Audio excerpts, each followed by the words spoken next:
आप सब ट्रेडर्स जो ये वीडियो देख रहे हैं, आपको कैंडलस्टिक पैटर्न्स के बारे में जरूर पता होगा और आप इन्हें यूज करके ट्रेड्स में एंटर भी करते हैं।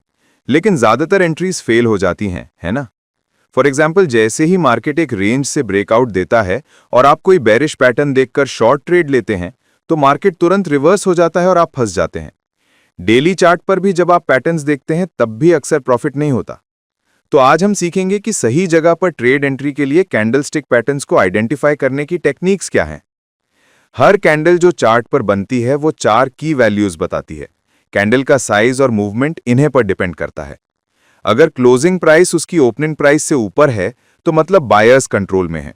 अगर क्लोजिंग प्राइस उसकी ओपनिंग प्राइस से नीचे है, तो मतलब सेलर्स स्ट्रांग है।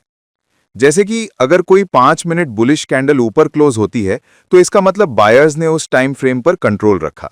लेकिन अगर 3 कैंडल्स को कंबाइन करके एक 15 मिनट की कैंडल देखी जाए और वो ओपन और क्लोज लगभग सेम लेवल पर करे, तो इसका मतलब है कि ना बायर्स का कंट्रोल है ना सेलर्स का, कोई डोमिनेशन नहीं है। आप निफ्टी 50 का चार्ट देखो। जब प्राइस कंसोलिडेट होने के बाद ब्रेकडाउन करता है और बेरिश एंगल्फिंग पैटर्न बनता है, तो ज्यादातर ट्रेडर्स शॉर्ट ट्रेड ले लेते हैं। ये एंट्री सेटअप गलत है। क्यों? प्राइस जब पहले सपोर्ट तोड़कर नीचे गिरता है, तो वो रिवर्स होकर फ्रेश स्विंग लो बनाता है। इसका मतलब है कि उस एरिया में अभी भी बायर्स मौजूद हैं जो मार्केट को और नीचे नहीं जाने देना चाहते। अगर मार्केट को सच में नीचे जाना है, तो कैंडल को उस लेवल के नीचे क्लोज होना चाहिए था।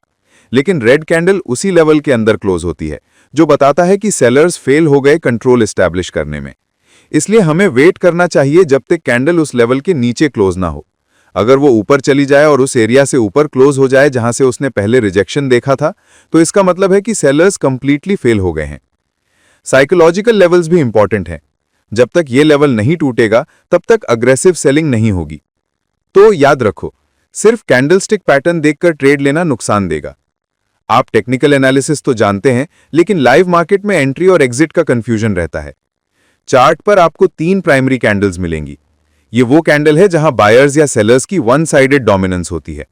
जब मार्केट में हाई वॉलेटिलिटी और स्ट्रांग मोमेंटम होता है, तब ये बनती हैं। लेकिन ये अक्सर रिटेल ट्रेडर्स को ट्रैप करती हैं।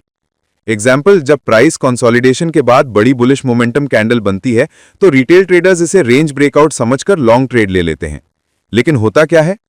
प्राइस तुरंत ड्रॉप करता है, स्टॉप लॉस हिट होता है। आप सेकेंड ट्रेड लेते हैं रिवर्सल सोचकर, फिर स्टॉप लॉस हिट होता है। जब मार्केट सच में रेंज ब्रेक करने के लिए तीसरा बड़ा कैंडल बनाता है और आप लॉन्ग एंट्री लेते हैं, तो प्राइस फिर से शार्पली ड्रॉप कर जाता है। सिर्फ एक कैंडल की वजह से आप 3 बार ट्रैप हो गए। बड़े इंस्टीट्यूशनल ट्रेडर्स इन कैंडल्स का यूज मार्केट में पैनिक और रिटेल ट्रेडर्स के दिमाग में फोमो क्रिएट करने के लिए करते हैं। इससे चार्ट पर लिक्विडिटी बनती है और बड़े ट्रेडर्स के लिए ऑर्डर्स प्लेस करना आसान हो जाता है। एडवाइस: जब भी आपको चार्ट पर नॉर्मल से बहुत बड़ी कैंडल्स दिखें, तो जितना हो सके उतना दूर रहो। 10 में से सिर्फ एक बार ही ये प्रॉफिट देती हैं। ये वो कैंडल है जिसे रिवर्सल कैंडल या हैमर या इन्वर्टेड हैमर भी कहते हैं।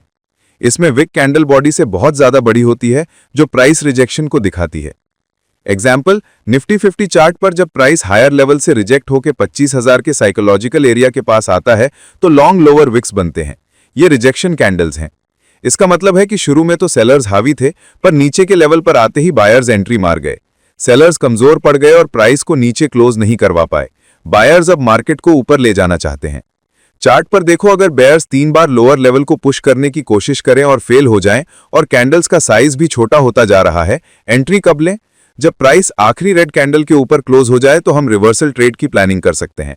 जैसे ही ऐसा हो, तुरंत एंट्री ले लो, क्योंकि सेलर्स हार चुके हैं, प्राइस तेज ऊपर जाएगा।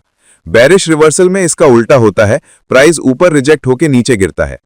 की पॉइंट: जब मार्केट किसी की लेवल के पास लंबी वीक कैंडल्स बनाए, सपोर्ट के नीचे या रेजिस्टेंस के ऊपर की तरफ, तो रिवर्सल का चांस हाईएस्ट है। पर ट्रेड तब तक नहीं लेना जब तक प्राइस उस रेंज को ब्रेक ना करे। स्टॉप लॉस: अपनी एंट्री के बाद तब तक ट्रेड में रहो जब तक कोई कैंडल उस रिजेक्शन एरिया के बाहर क्लोज ना हो जाए। ये रिजेक्शन एरिया ही आपके स्टॉप लॉस को प्रोटेक्ट करता है। स्टॉप लॉस को सख्ती से होल्ड करना है। चार्ट देखते वक्त कैंडल साइज को ध्यान से देखो। अगर प्राइस बहुत बड़े कैंडल्स के साथ तेज गिरा है और फिर धीरे धीरे कैंडल्स छोटी होने लगी हैं और दोनों तरफ लंबी विक बना रही हैं, इसका मतलब है कि सेलर्स का इंटरेस्ट कम हो रहा है, मोमेंटम घट रहा है। अब मार्केट के नीचे जाने के चांसेस बहुत कम है। इस समय पर रिटेल ट्रेडर्स को फंसाने के लिए फेक ब्रेकआउट्स होने का हाईएस्ट चांस होता है।